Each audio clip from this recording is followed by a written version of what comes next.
We do have a weather impact alert just to give you a heads up, not to frighten anyone, but we have had a lot of rain recently. And when you have lots of rain in a pretty short period of time, that can potentially lead to some flash flooding. That's why the National Weather Service in San Angelo has issued a flood watch in effect. All the green shaded counties, mostly along and south of Interstate 20.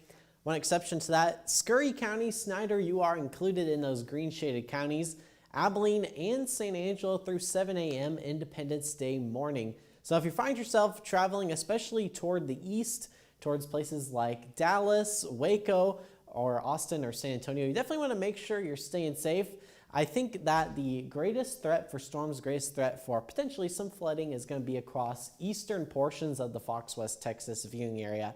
Places like Coleman and Runnels County already have picked up on some pretty good rainfall. You see those blue colors, 0.2 of an inch in Abilene, not too impressive for San Angelo, only 0.03 of an inch. Keep in mind, this is just rainfall totals over the past 24 hours.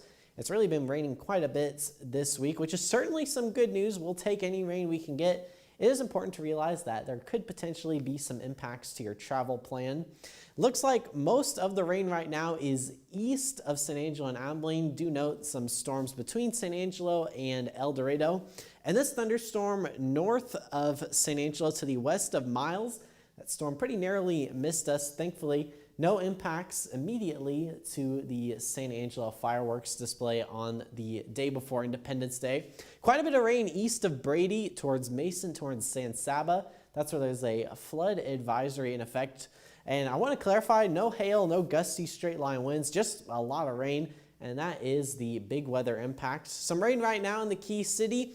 More rain towards Aspermont, Haskell, and east of Abilene towards Albany, towards Throckmorton, towards Breckenridge. The activity looks to dissipate with the exception of far eastern portions of our area Friday about midnight, and looks to continue with us. We might see a little bit of redevelopment towards the west. Friday at 7 o'clock in the morning, that's when it looks like things are going to start to dissipate according to this version of Timecast.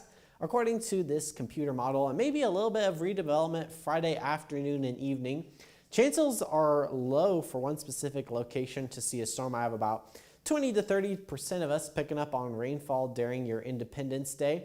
Of course, you'll still want to keep an eye on things. I wouldn't cancel any of those outdoor plans.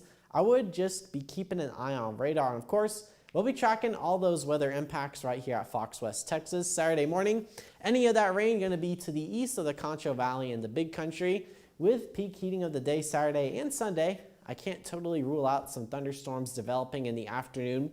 Notably drier compared to what we've seen today and pretty much the entire first few days of July. But for your Independence Day, we'll be seeing potentially some storms in the morning and some more in the afternoon.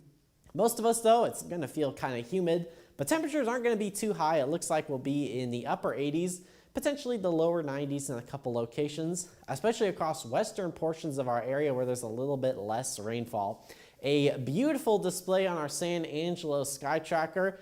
Gotta love this time of year getting to see the fireworks on our San Angelo sky tracker. Sitting at 78 degrees, 75 for you in the Key City, 74 in Brownwood, seeing those winds out of the southeast.